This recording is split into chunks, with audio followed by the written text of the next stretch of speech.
The first gunshot shattered the silence of the Wyoming night, and with it, Eleanor Miller's entire world came crashing down. It was May of 1873, and at 18 years old, she'd just become the sole witness to her father's murder at the hands of cattle rustlers who descended upon their modest homestead. As she crouched behind a stack of hay bales, her father's blood still warm on her trembling hands, Eleanor made a silent vow that would alter the course of her life forever. 2 weeks later, with her father buried on the hillside overlooking their small ranch, Eleanor stood in the cramped kitchen of the only home she'd ever known, facing the cold, disapproving stare of her mother, Margaret Miller. "You've always been a burden, Eleanor," Margaret said, her voice as brittle as kindling. "Your father's death only proves what I've known all along: this life isn't meant for a girl like you." Eleanor flinched as if she'd been struck.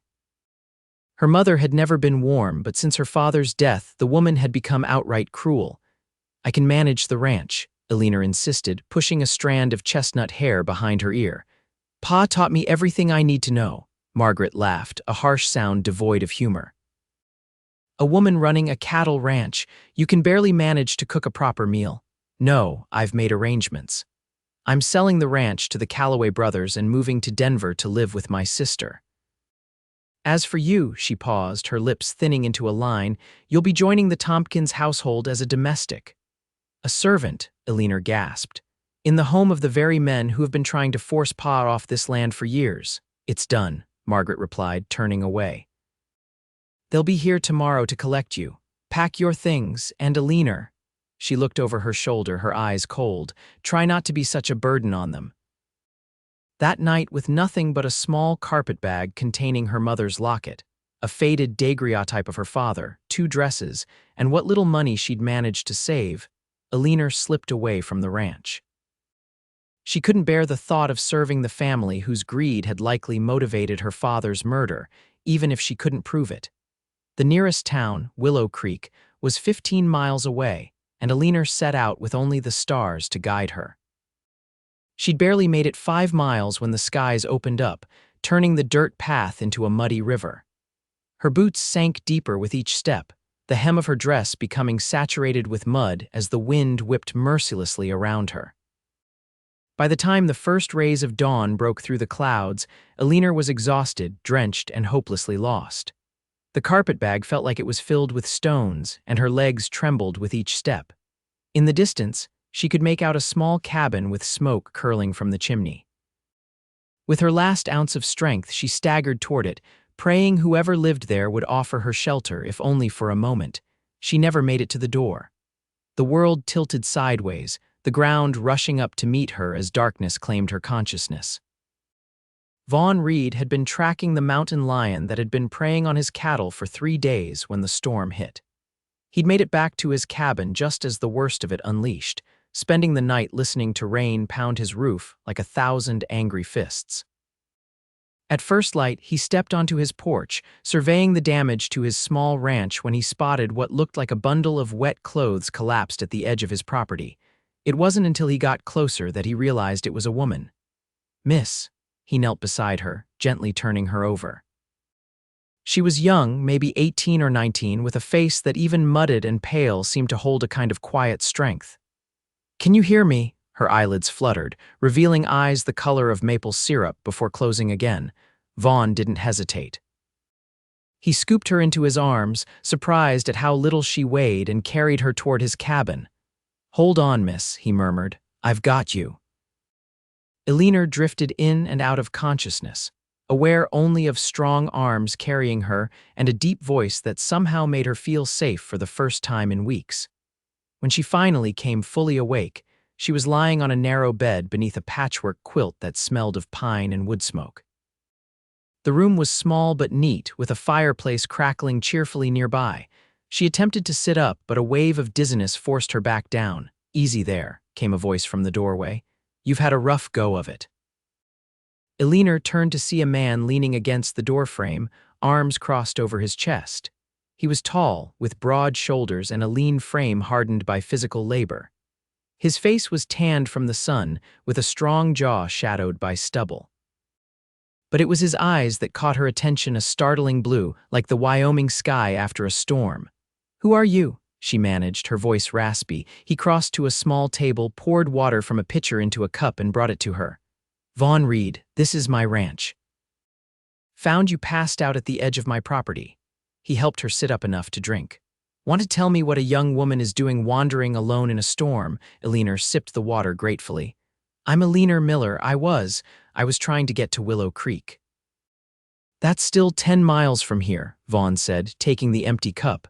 "And in the opposite direction from where you were headed." Eleanor felt tears spring to her eyes, hot and unwelcome. She blinked them back furiously. "I got turned around in the dark." Vaughn studied her for a moment, then nodded. "You're running from something?" It wasn't a question, and Eleanor didn't bother denying it. "My father was killed 2 weeks ago. Rustlers, they said, but I think it was the Tompkins brothers. They've wanted our land for years." "Franklin Miller was your father?" Vaughn asked, his expression darkening. Eleanor nodded, surprised. "You knew him?" "Everyone in the territory knew Frank Miller, honest man, good rancher." Vaughn's jaw tightened. "And the Tompkins brothers are about as trustworthy as rattlesnakes. I've had my own run-ins with them. My mother is selling our ranch to them," Eleanor continued. "She's arranged for me to work in their household as a domestic." Vaughn's eyebrows shot up. "And you decided to run instead." "I couldn't stay," Eleanor said simply. "Not there, not with them." He nodded slowly. "Get some rest, Miss Miller. We'll figure out what to do with you once you're stronger." Eleanor wanted to protest that she didn't need anyone to do anything with her, but exhaustion was already pulling her back under, and before she could form the words, she was asleep. For 3 days, Eleanor drifted in and out of fever dreams. Sometimes she thought she heard her father calling to her from the fields. Other times it was her mother's cold voice reminding her what a burden she'd always been. But through it all, there was Vaughn's steady presence, a cool cloth on her forehead, water held to her lips, strong hands adjusting her pillows. On the 4th morning, she woke clear-headed for the first time. Sunlight streamed through the small window, illuminating dust motes that danced in its beam. She sat up cautiously, relieved when the room remained steady around her. "So you've decided to rejoin the living." Eleanor turned to find Vaughn watching her from a chair by the fireplace, a steaming mug in his hands. "How long was I ill?" she asked, pushing her tangled hair from her face. 4 days, he replied, rising to pour her a cup of what smelled like coffee. "Fever broke last night." He handed her the mug. "Think you can manage some breakfast?" Her stomach rumbled in response, and Vaughn's mouth quirked up in what might have been a smile. "I'll take that as a yes." While he busied himself at the small stove, Eleanor took stock of her surroundings. The cabin was simple but well built, with a main room that served as kitchen and living area and the small bedroom where she'd been recuperating. Through the window, she could see a barn and corral, and beyond that, rolling grassland that stretched to distant mountains. "It's not much," Vaughn said, following her gaze as he set a plate of eggs and biscuits before her. "But it's mine. 160 acres courtesy of the Homestead Act and 5 years of blood and sweat." "It's beautiful," Eleanor said honestly. "How long have you been here?" "Going on 7 years now." He sat across from her. "Came out from Pennsylvania after the war, needed open sky after what I saw." Eleanor studied him, noticing for the first time the way he favored his left side slightly. "You fought in the war," Vaughn nodded, his expression closing off. "Union Army, Antietam, Gettysburg, all the way to Appomattox." Eleanor sensed he didn't want to elaborate, so she changed the subject. "I'm sorry to have imposed on your hospitality, Mr. Reed. As soon as I'm able, I'll make my way to Willow Creek and find work." "And what kind of work do you plan to find?" Vaughn asked, his blue eyes intent on her face. Eleanor faltered. She hadn't thought that far ahead when she'd fled. I can cook, clean, I helped my father with the cattle, I can read and do figures." "All valuable skills," Vaughn acknowledged. "But Willow Creek is a rough town, especially for a young woman alone. The decent establishments won't hire you without references, and the indecent ones." He let the sentence hang. Eleanor set down her fork, appetite suddenly gone. "I have no choice, I can't go back." Vaughn was quiet for a long moment, studying her with an intensity that made her want to squirm. Finally, he spoke. "I have a proposition for you, Miss Miller. My herd is growing and I can't manage this place alone anymore. I need help and you need somewhere to stay. Work for me cooking, keeping the house, helping with the lighter ranch work. In return, you'll have a roof over your head, food, and fair wages." Eleanor blinked in surprise. "You would hire me, a stranger?" "You're Frank Miller's daughter," Vaughn said simply. "That's reference enough for me." "And what would people say? A single woman living with a single man." Vaughn's expression didn't change. "You'd have the bedroom, I'd sleep out here, and I don't much care what people say." He paused. "It's just until you get on your feet, until you decide what you want to do next." Eleanor considered his offer. The alternative was Willow Creek, where she knew no one and had no guarantees of finding decent work. At least here, she'd have time to plan her next move. "All right, Mr. Reed," she said finally. "I accept your proposition, but I insist on earning my keep." Vaughn nodded once decisively. "Good, and it's Vaughn. Mr. Reed was my father." As days turned into weeks, Eleanor and Vaughn settled into an unexpected but comfortable routine. She took over the cooking and housekeeping, bringing order to his bachelor existence. In turn, he taught her about his ranching operation, a modest herd of 50 cattle, 6 horses, and a small vegetable garden that had been sorely neglected. Eleanor threw herself into the work, grateful for the physical activity that left her too tired to dwell on her grief or worry about her future. She expanded the garden, started keeping chickens, and even convinced Vaughn to let her help with the cattle, though he drew the line at allowing her to participate in the more dangerous tasks. "You've got a natural way with the animals," Vaughn observed one evening as they sat on the porch, watching the sunset paint the sky in vibrant oranges and pinks. "Reminds me of your father. He could calm a spooked steer with just his voice." Eleanor smiled at the memory. "Pa used to say animals can smell fear and respect honesty. If you're straight with them, they'll be straight with you." "Wise man," Vaughn said, taking a sip from his coffee cup. "Though I suspect he'd have my hide if he knew I had his daughter sleeping under my roof." "Pa wasn't one for caring about appearances," Eleanor replied. "He judged people by their actions, not by gossip." "Still," Vaughn said, "it's not ideal. People will talk." Eleanor turned to look at him, fireflies beginning to blink in the gathering darkness. "Are you having second thoughts about our arrangement?" "No," he said quickly. "You've been a godsend, Eleanor. Place hasn't been this clean or organized since, well, ever, and those biscuits you make." He shook his head appreciatively. "Then why bring it up?" Vaughn was quiet for so long Eleanor thought he might not answer. Finally, he spoke, his voice low. "Because I find myself thinking of you in ways that go beyond our business arrangement, and that's not right or fair to you." Eleanor felt her cheeks flush with heat that had nothing to do with the summer evening. In the 2 months she'd been at Vaughn's ranch, she'd grown to admire him deeply.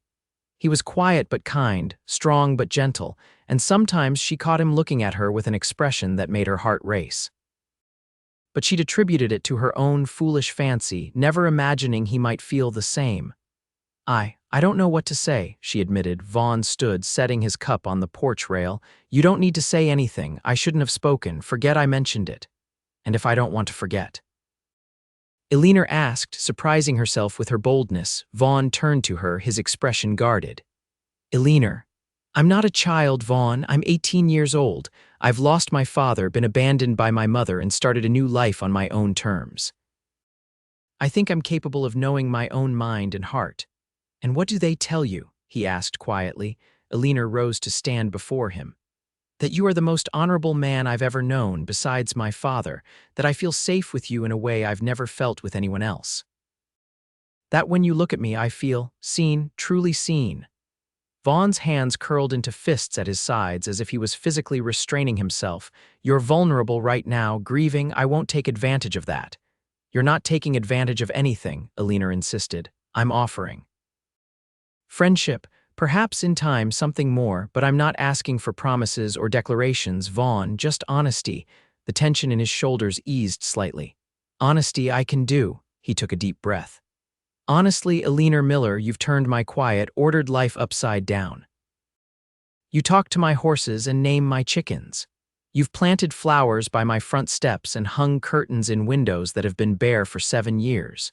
You sing when you think no one is listening, and you have a temper that would put a wildcat to shame when you're riled. Eleanor bit her lip, uncertain if these observations were complaints or compliments. And honestly, Vaughn continued, his voice softening, I can't remember what this place was like before you came, and I don't want to imagine it without you. The words hung between them in the twilight, weighted with meaning neither was quite ready to fully acknowledge.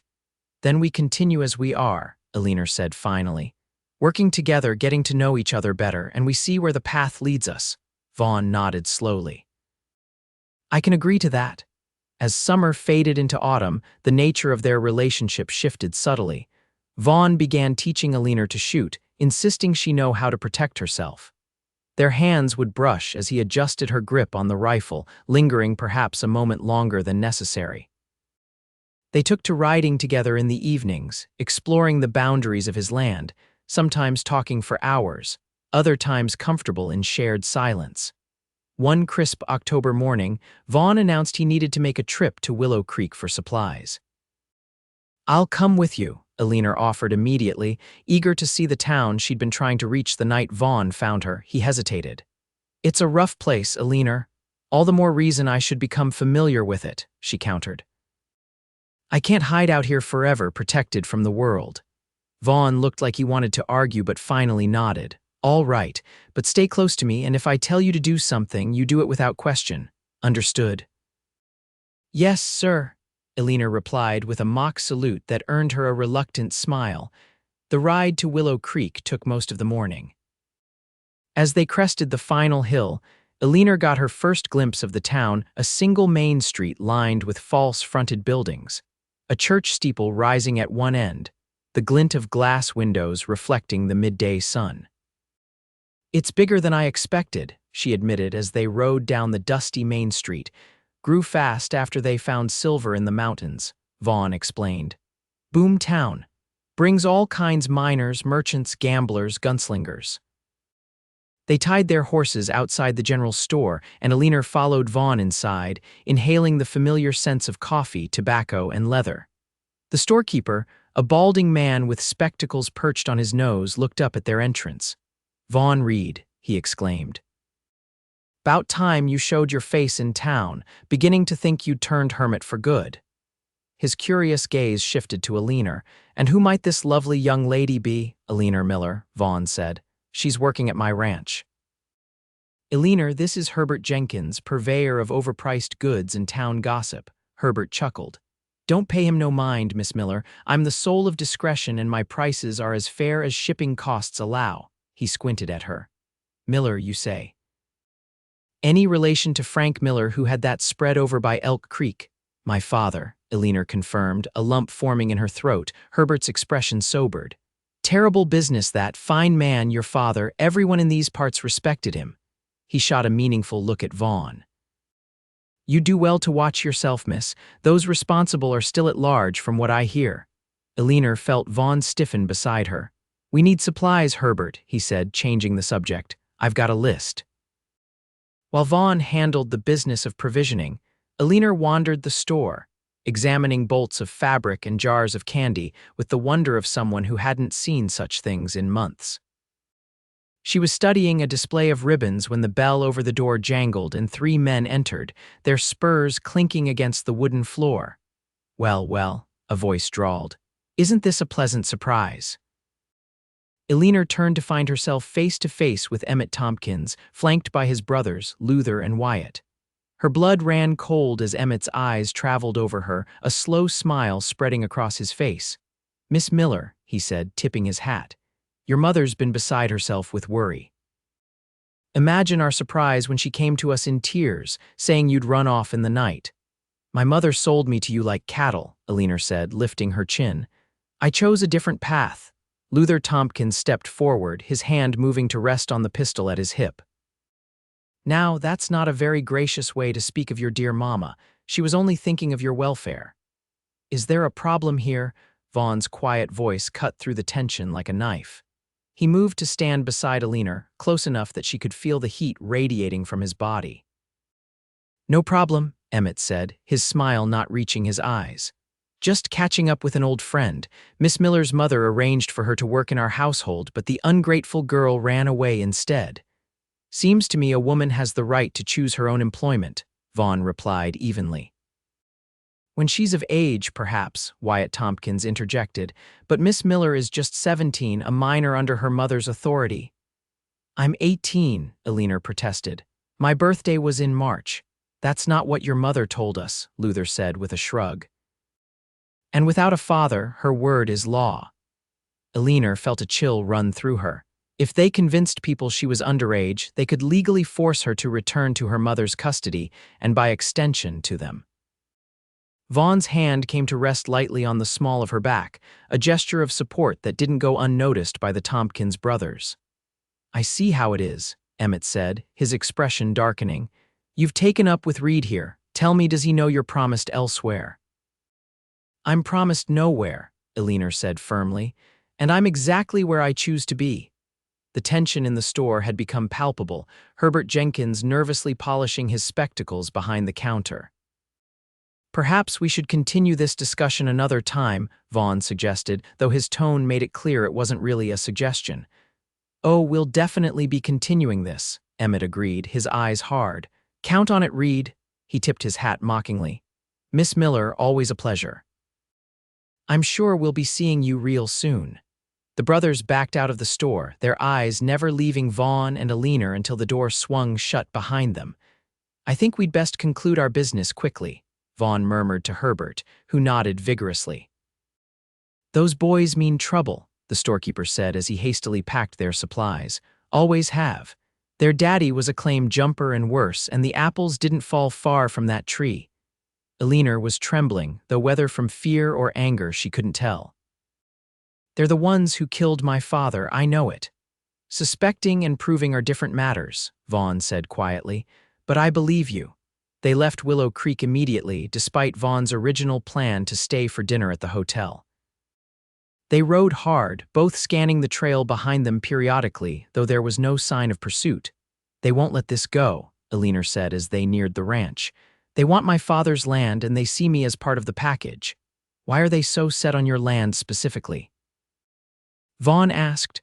There's plenty of open range still available for homesteading. Eleanor shook her head. It's the water rights. Pa's land has Elk Creek running right through the middle of it. In a dry year, that water access is worth more than gold. Vaughn nodded thoughtfully. And your mother? Do you think she knows what kind of men they are? I don't know, Eleanor admitted. She was always harder than Pa, more practical she called it.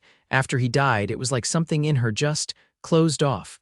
All she could talk about was how we couldn't manage, how we'd lose everything anyway. Fear makes people do terrible things, Vaughn said, but selling her own daughter. She didn't see it that way, Eleanor said, though the words tasted bitter. She saw it as securing my future, a position in a wealthy household, possibly even marriage to one of the brothers eventually. In her mind, she was being practical. They rode in silence for a while, each lost in their own thoughts. We need to establish that you're of legal age, Vaughn said finally. Is there any documentation, a family Bible with birth records? Eleanor brightened. Yes. Pa kept meticulous records in the family Bible. It's still at the ranch, or was when I left. Then we need to get it, Vaughn said decisively. Without proof, they could try to force you back, especially with your mother supporting their claim. Eleanor's heart sank. But the ranch has likely been sold by now. It's probably their property. We'll go at night, Vaughn said. Quick in and out, just to retrieve the Bible. That's trespassing, Eleanor protested. Possibly breaking and entering. Vaughn's expression was grim. Sometimes the law and what's right aren't the same thing. We'll go tomorrow night. True to his word, the following evening found them riding toward the Miller ranch under the cover of darkness. They approached cautiously, staying within the tree line until they could assess the situation. The ranch looked different than Eleanor remembered, or perhaps it was seeing it through the lens of all that had happened. The house stood dark and silent, no welcoming lamp in the window as there had been when her father was alive. Doesn't look like anyone's living here yet, Vaughn observed. The barn's empty too. The sale might not be finalized, Eleanor suggested. Legal matters take time. They tied their horses to a tree and crept toward the house. Eleanor led the way to the back door, which had always stuck slightly and required a certain touch to open quietly. To her relief, it yielded to her familiar manipulation. Inside, the house was eerily still, moonlight streaming through uncurtained windows to cast long shadows across the floor. Most of the furniture remained, draped with sheets like ghosts of her former life. The Bible was kept in Pa's desk, Eleanor whispered, leading Vaughn to the small study off the main room. The desk stood as she remembered, though the drawers had been emptied, their contents scattered across the floor as if someone had searched through them hastily. They were looking for something, Vaughn murmured, kneeling to examine the papers. Eleanor felt a stab of panic. The Bible, it has to be here somewhere. They searched methodically, conscious of every creaking floorboard and rustling paper. Just as Eleanor was beginning to lose hope, Vaughn pulled a large, leather-bound volume from behind a loose panel in the wall. "Is this it?" he asked, holding it up. Eleanor nearly cried with relief. "Yes, Pa had a hiding place for important documents I'd forgotten." She took the Bible reverently, opening it to the family record pages in the center.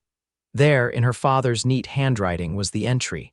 Eleanor Grace Miller, born March 15, 1855, to Franklin and Margaret Miller. "This proves I'm 18, she said triumphantly. "They can't claim I'm a minor now. We should take any other important documents too," Vaughn suggested. "Anything that might help establish your rights." Eleanor nodded, reaching into the hidden compartment to retrieve a packet of papers, deeds, bank records, her father's will. As she did, her fingers brushed something cold and metallic. Curious, she pulled it out. It was a small tin box, the kind her father had used to keep special treasures. Inside was a folded letter and a small leather pouch. Eleanor opened the letter, struggling to read it in the dim light. "My dearest Eleanor," it began in her father's handwriting. "If you're reading this, something has happened to me. I've suspected for some time that the Tompkins brothers mean to take our land by any means necessary. They've made threats, tried to intimidate me into selling. I've reported this to the sheriff, but he's in their pocket." Eleanor's hands trembled as she continued reading. "I've discovered why they're so desperate for our land. There's gold in the northern creek bed, not a massive vein, but enough to make a man wealthy. I've kept samples in the pouch with this letter. This is your inheritance, Eleanor. Use it wisely and never let those men take what's rightfully yours. All my love, Pa."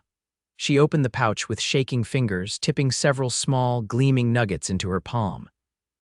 "Vaughn," she whispered, holding them out to him. He examined one, his expression grave. "This changes everything if the Tompkins know about this.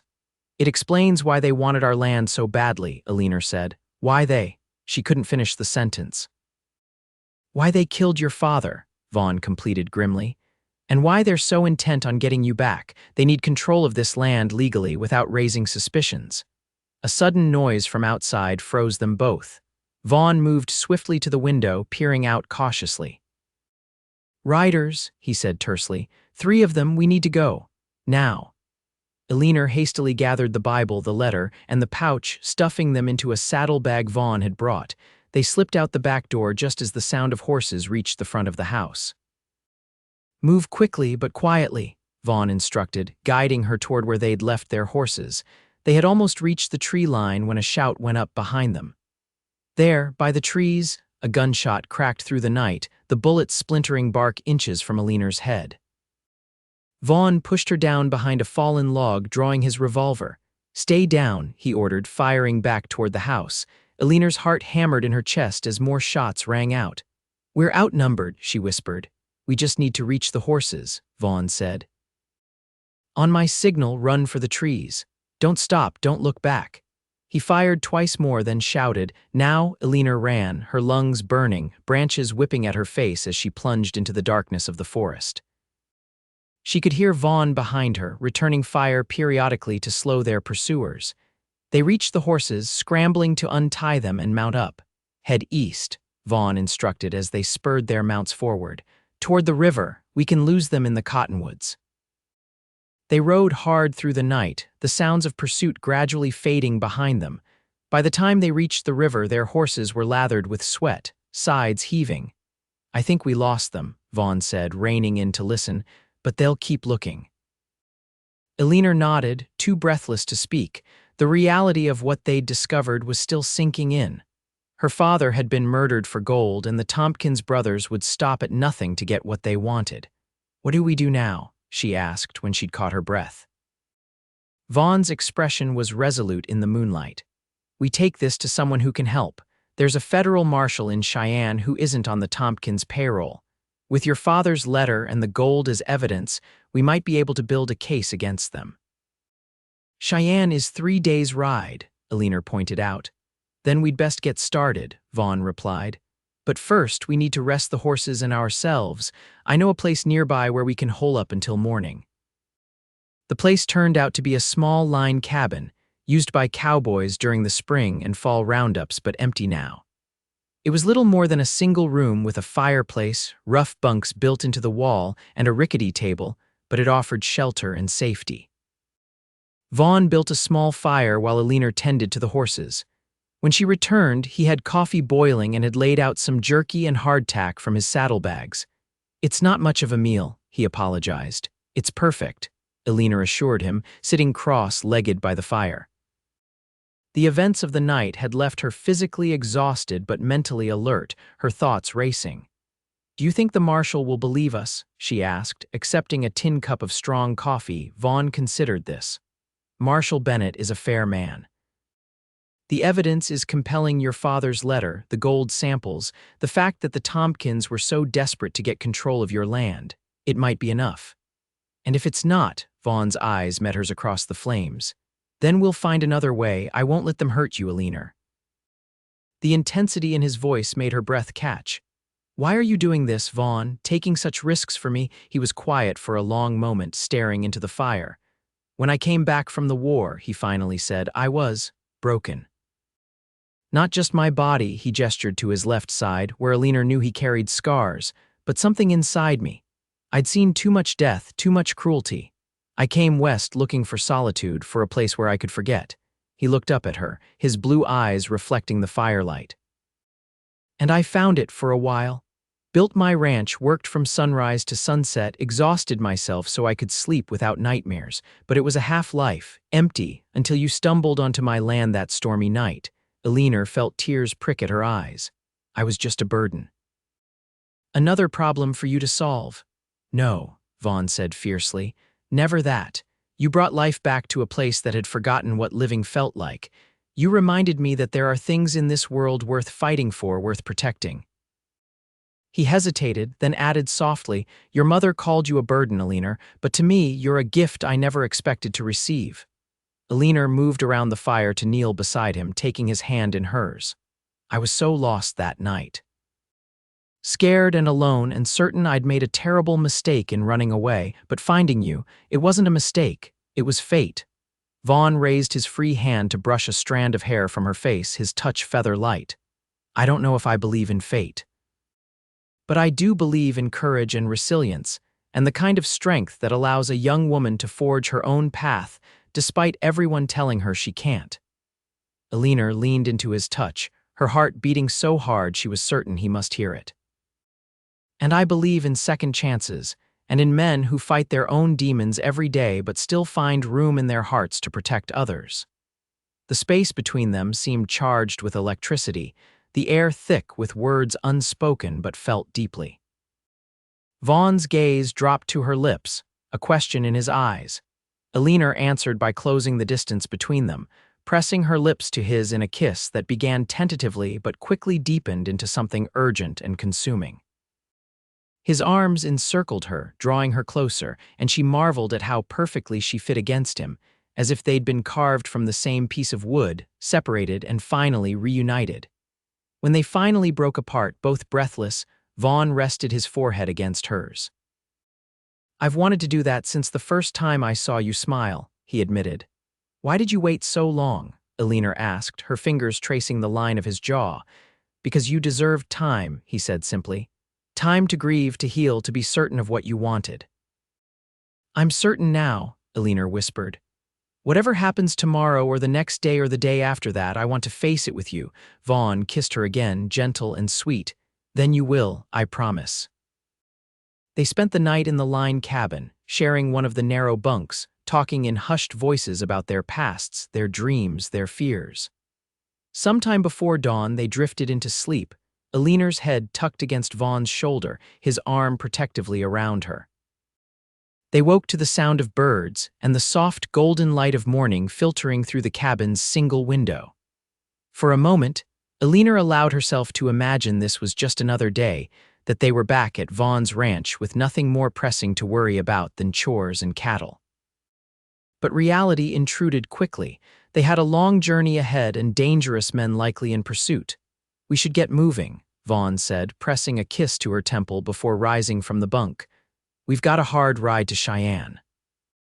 They ate a quick breakfast, saddled the horses, and set out as the sun cleared the eastern horizon.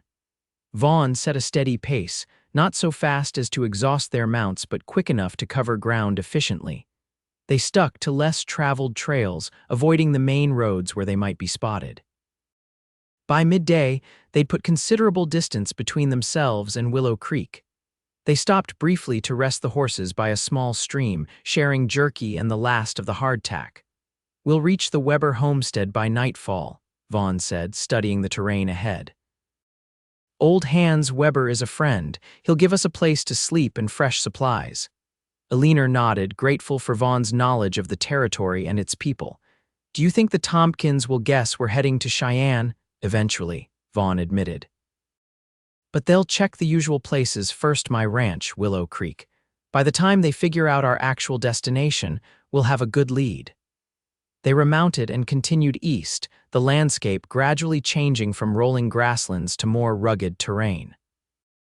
Eleanor found herself watching Vaughn as he rode, admiring the easy way he sat his horse, the alertness with which he scanned their surroundings. There was a confidence about him that made her feel secure despite the danger they faced. As promised, they reached the Weber homestead just as dusk was settling over the land.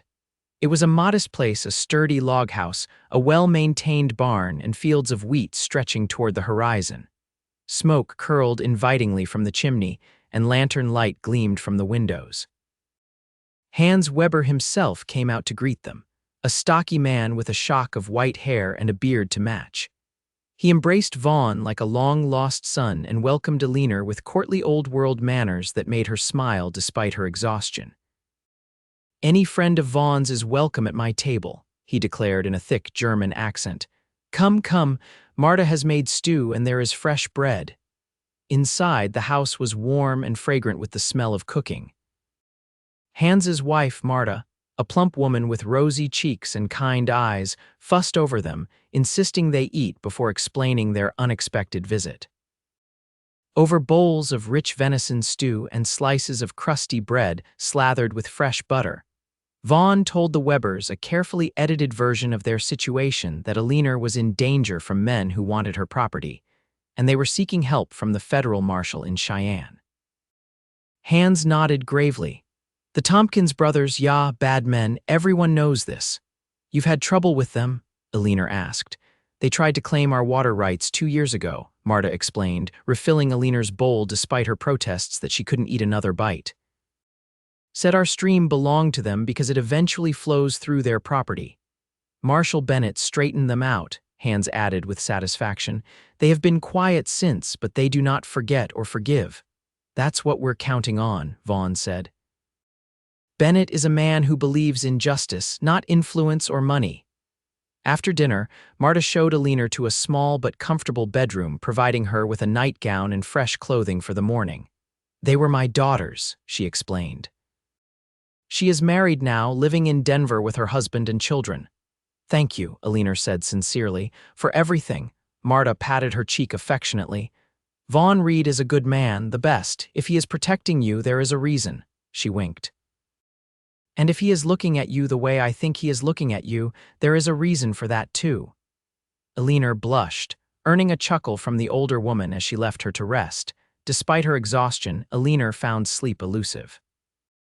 The events of the past 2 days kept replaying in her mind, discovering her father's letter, the gold, the flight from the Tompkins brothers, and most of all, that moment by the fire with Vaughn when everything between them had changed. A soft knock at her door roused her from her thoughts. She opened it to find Vaughn standing there, his expression troubled. "May I come in?" he asked quietly. Eleanor stepped aside, acutely aware of her borrowed nightgown and loose hair. Vaughn entered but remained near the door, maintaining a respectful distance. "What's wrong?" she asked, noting the tension in his shoulders. "Hans just got word from a passing rider," Vaughn said grimly. "The Tompkins brothers have raised a posse, claiming we stole valuable property from them. They've got the local sheriff backing them up." Eleanor sank onto the edge of the bed. "They're talking about me, aren't they? I'm the property." Vaughn nodded, his jaw tight with anger. "They're saying you're underage and that I've abducted you. It gives them legal cover to hunt us down." "But we have the Bible now," Eleanor protested. "It proves I'm 18. "It's our word against theirs," Vaughn pointed out.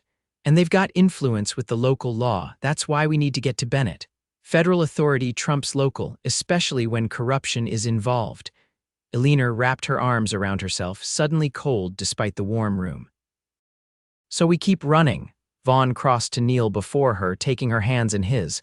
"Just until we reach Cheyenne, just until we can prove the truth." He squeezed her fingers gently. "I won't let them take you, Eleanor, I swear it." She looked into his eyes, seeing the determination there, and felt her own resolve strengthen. "We'll face this together," she said. "Whatever comes." Vaughn's expression softened. "Together," he agreed, raising her hands to his lips. They left the Weber homestead before dawn the next morning, supplied with fresh food and Hans's detailed directions for the fastest route to Cheyenne. The old German hugged them both fiercely before they mounted up. "God go with you," he said solemnly. "And if you need a place to hide, our door is always open." The day's ride was harder than the previous one, the terrain becoming increasingly rugged as they approached the mountains.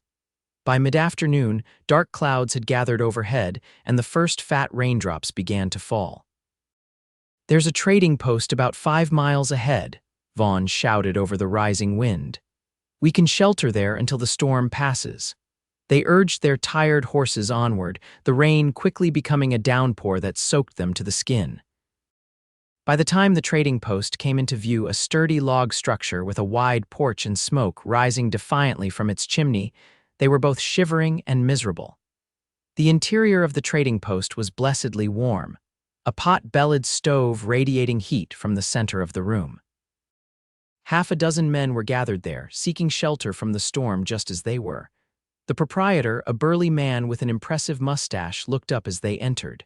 Come in," he called. "Terrible day to be on the trail, coffee's hot, and there's stew if you're hungry."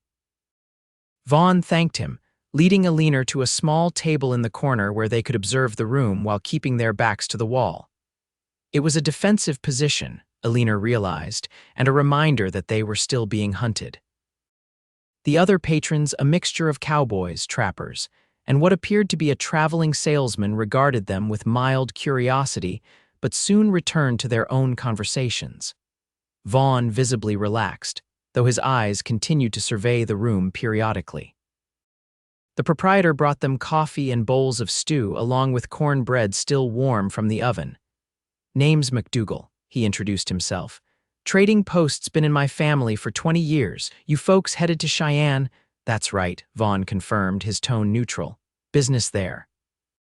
McDougal nodded, seeming to understand Vaughn's reticence. "Storm should blow over by nightfall. You're welcome to wait it out here." He hesitated, then added in a lower voice, "Though if you're in a hurry, might be best to move on sooner. Had some rough types through here this morning, asking about a man and woman traveling east." Eleanor felt her blood run cold. Vaughn's expression didn't change, but she saw his hand move to rest on his revolver beneath the table. "Appreciate the warning," he said evenly. "These men have a personal grudge. We're hoping to resolve it legally in Cheyenne." McDougal nodded again. "Figured it was something like that. You two don't have the look of folks running from honest justice." He straightened up. "There's a back door through the storeroom. Leads to a trail that joins up with the main road about 2 miles east. Less traveled but passable." "Thank you," Eleanor said sincerely. The trader winked at her. "My pleasure, miss. Always did prefer to choose my own side in other folks' quarrels."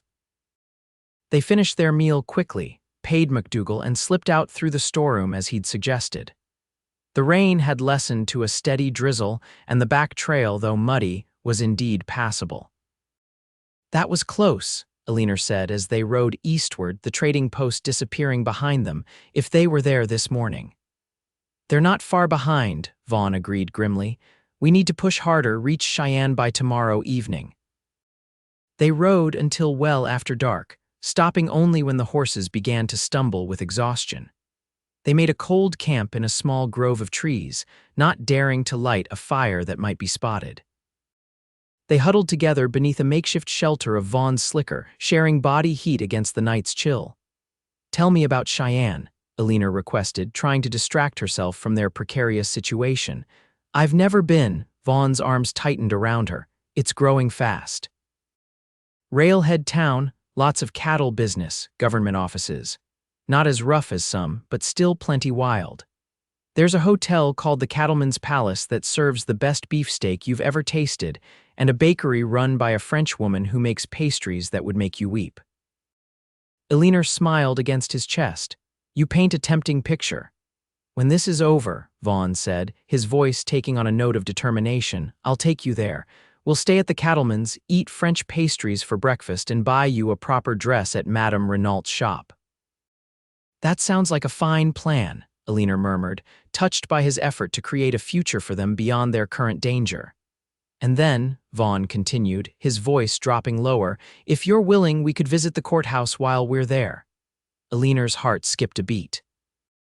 "The courthouse? For a marriage license," Vaughn clarified, a hint of uncertainty creeping into his voice. "Unless you think it's too soon, or you're not sure," or Eleanor silenced him with a kiss. "I'm sure," she whispered against his lips. "I've never been more sure of anything in my life." They sealed this new promise with another kiss, tender despite the urgency of their situation. Eventually they slept, wrapped in each other's arms beneath the slowly clearing sky. The dawn brought renewed determination. They ate a cold breakfast, saddled up, and continued eastward. The terrain gradually flattened as they left the foothills behind, the horizon stretching endlessly before them. By midday, they could see the distant smudge of smoke that marked Cheyenne's location. "We'll be there by sunset," Vaughn estimated, relief evident in his voice. It was Eleanor who spotted the dust cloud behind them first. "Vaughn," she said, pointing. "Riders, at least 5, maybe more," Vaughn swore under his breath. "They've found our trail, we need to make a run for it." They spurred their tired horses into a gallop, but it was clear the fresher mounts behind them were gaining ground rapidly. The flat, open terrain offered no place to hide, no defensible position. "They'll catch us before we reach Cheyenne," Eleanor realized aloud, the wind whipping her words away. Vaughn's expression was grim but determined. "Then we make our stand here." He scanned the landscape, then pointed to a small rise crowned with a cluster of boulders. "There, at least we'll have some cover." They reached the rise just as the first shots rang out behind them.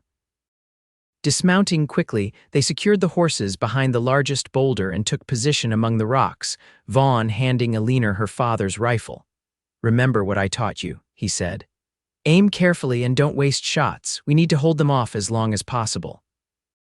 The riders approached cautiously, spreading out to surround the small rise. Eleanor recognized Emmett Tompkins at the lead, flanked by his brothers and 3 other men wearing deputy badges. "Reed," Emmett called, "you're surrounded. Send out the girl and maybe we can talk about letting you live." "Go to hell, Tompkins," Vaughn shouted back. "We know what you did to Frank Miller. We have proof." This seemed to give Emmett pause. He conferred briefly with his brothers before calling out again. "Whatever lies she's told you, Reed, they won't stand up in court. The girl is unstable, grief-stricken over her father's death. Her own mother has attested to it. We have Frank's letter," Eleanor called, her voice strong despite her fear. "And the gold samples you killed him for." A tense silence followed this revelation. Then Luther Tompkins's voice, colder than his brother's. "Shoot them both. We'll sort out the story afterward." Gunfire erupted from the posse's position, bullets whining off the rocks around them. Vaughn returned fire methodically, each shot carefully placed. Eleanor did the same, focusing on keeping the men pinned down rather than trying to hit them directly. For several minutes, the exchange of gunfire was constant. Then, during a brief lull, Eleanor heard something that made her heart leap, the distant but unmistakable sound of many horses approaching at speed. "Vaughn," she gasped. "Listen," he paused, head tilted. A slow smile spread across his face. "Cavalry patrol," he said. They must have heard the shooting. Sure enough, moments later a company of blue-coated soldiers appeared on the horizon, riding hard toward the standoff. The Tompkins brothers and their makeshift posse, seeing themselves suddenly outnumbered, began a hasty retreat. "Hold your fire," called a commanding voice as the cavalry unit surrounded the fleeing men. "Federal troops!" Eleanor sagged against Vaughn in relief as the soldiers efficiently disarmed and detained the Tompkins party. A tall officer on a magnificent bay horse approached their position, hand raised to show he meant no harm. "I'm Captain Hollister, 7th Cavalry," he introduced himself. "Would you mind explaining why we've ridden into what appears to be a small war?" Vaughn helped Eleanor to her feet, keeping a protective arm around her waist. "Vaughn Reed, sir. This is Miss Eleanor Miller. We're on our way to Cheyenne to see Marshal Bennett about the murder of Frank Miller and a gold claim being illegally seized." Captain Hollister's eyebrows rose. "Frank Miller of Elk Creek, I knew him, solid man." He looked over at the restrained Tompkins brothers. "And you're accusing these men? We have evidence," Eleanor said, retrieving her father's letter and the pouch of gold from her saddlebag. "My father documented their threats before he was killed." The captain examined the letter carefully, then the gold samples. His expression hardened. "This is serious business, Miss Miller. Murder and claim jumping are federal offenses in this territory." He turned to one of his lieutenants. "We'll escort Miss Miller and Mr. Reed to Cheyenne. Send a detail to bring these men in for questioning." Despite their protests of innocence and claims of legal authority, the Tompkins brothers and their deputies were disarmed and placed under guard. Captain Hollister assigned 2 soldiers to ride alongside Vaughn and Eleanor as they continued toward Cheyenne, the rest of the patrol following with their prisoners. They reached the town just as the sun was setting, its last rays gilding the buildings with amber light. After the isolation of the trail and the terror of the confrontation, the bustle of Cheyenne's streets was almost overwhelming to Eleanor. People moved in every direction. Horses and wagons crowded the thoroughfare, and the sound of a piano drifted from a nearby saloon. Captain Hollister led them directly to the federal building, a substantial brick structure at the center of town. Inside, Marshal James Bennett was still at his desk, despite the late hour, a tall, lean man with iron gray hair and a weather-beaten face that had seen its share of troubles. "Captain," he greeted Hollister with a nod. "This looks serious." "Murder and claim jumping, Jim," the captain replied, "and the Tompkins brothers right in the middle of it, as usual." Bennett's sharp eyes assessed Vaughn and Eleanor. "You'd better tell me everything," he said, gesturing to chairs before his desk. For the next hour they laid out the whole story: Frank Miller's death, Margaret Miller's arrangement with the Tompkins, Eleanor's flight, and their discovery of the gold and her father's letter. Bennett listened without interruption, occasionally making notes. When they finished, he sat back, fingers steepled beneath his chin. "The letter is compelling," he acknowledged, "as is the gold, but murder cases require more than circumstantial evidence." "What about my testimony?" Eleanor asked. "I was there the night my father was killed. I didn't see the killers' faces, but I heard one of them speak. It was Emmett Tompkins, I'm certain of it." Bennett regarded her thoughtfully. "You'd testify to that in court, knowing they'd try to discredit you, perhaps even threaten you." "Yes," Eleanor said firmly, "for my father and for justice." The marshal nodded slowly. "All right, I'll hold the Tompkins brothers for questioning and send deputies to secure the Miller property as a crime scene. In the meantime," he looked between Vaughn and Eleanor, "you two should get some rest. The Cattleman's Palace has rooms available and they're discreet.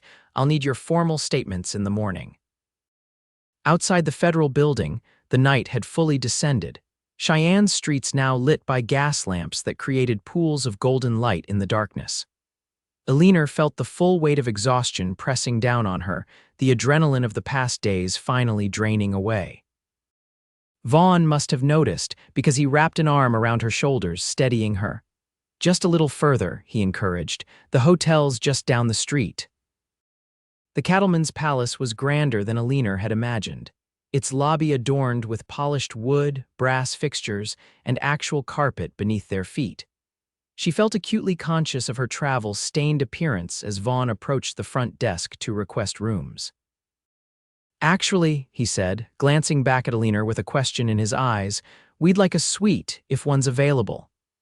Eleanor felt a blush rise to her cheeks but nodded her agreement. They weren't married yet, but after all they'd been through together, the thought of being separated by even a wall seemed unbearable.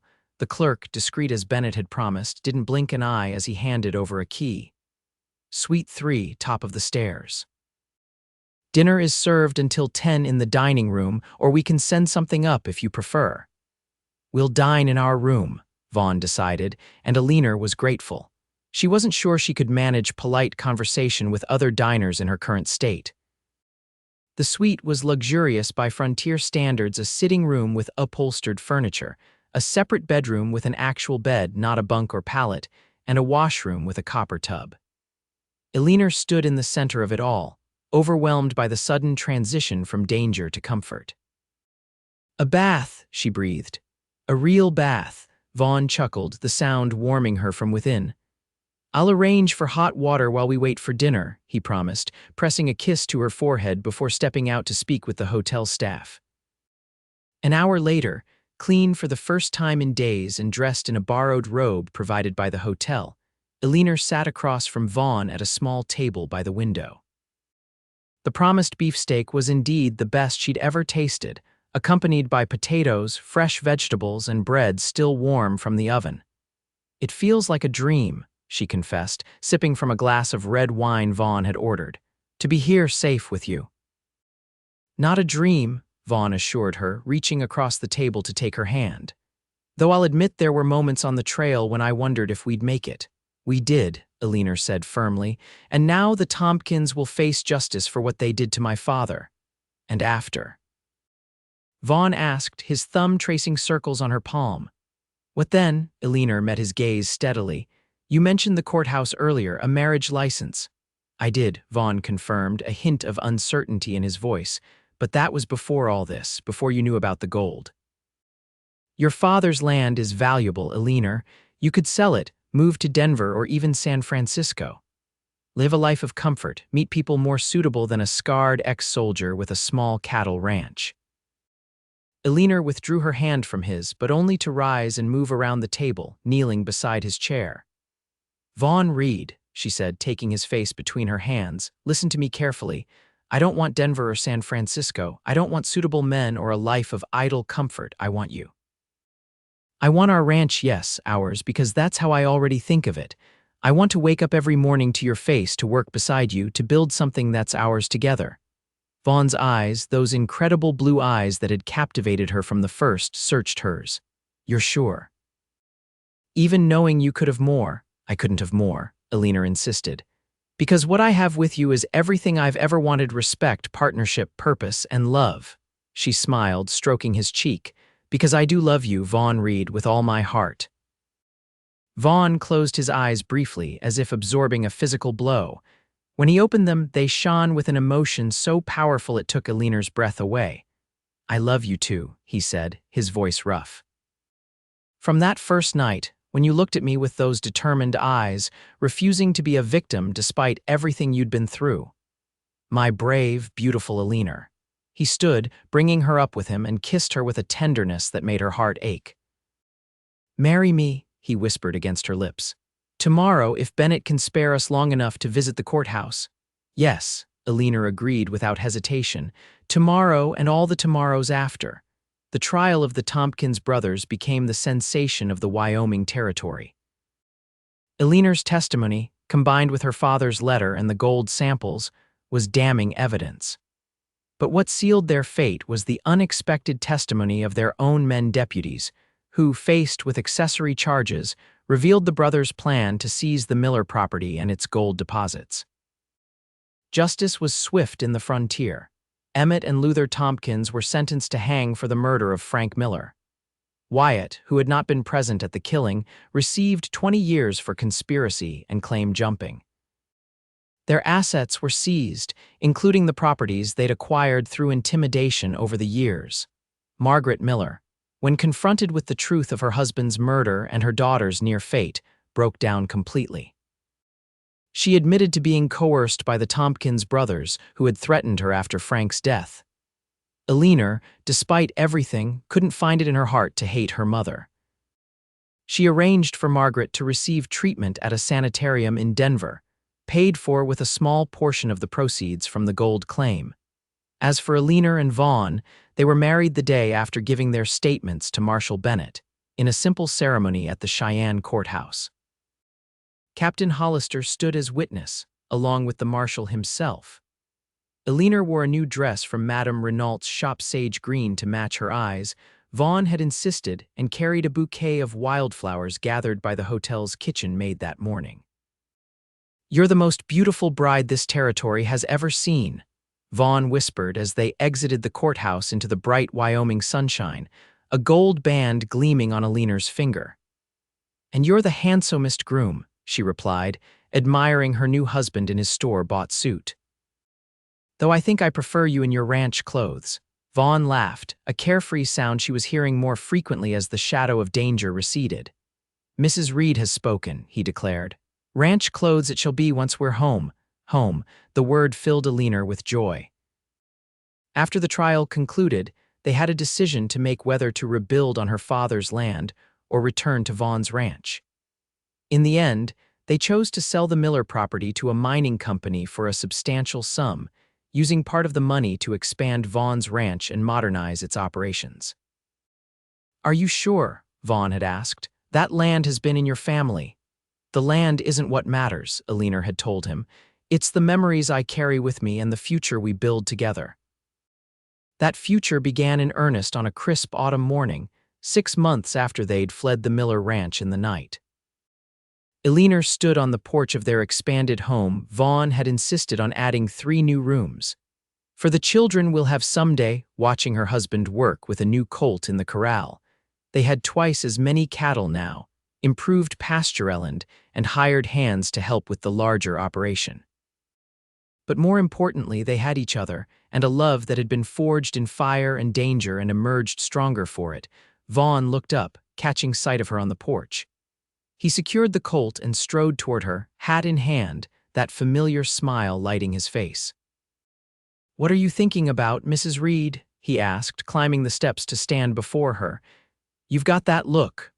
"What look is that?" Eleanor inquired, leaning into him as his arms encircled her waist. "The one that says you're hatching plans," Vaughn replied, dropping a kiss on the tip of her nose. Eleanor smiled, taking his hand and placing it gently on her abdomen, still flat but harboring their precious secret. "Perhaps I am," she admitted. "Plans for the future, our future." It took Vaughn a moment to understand her meaning.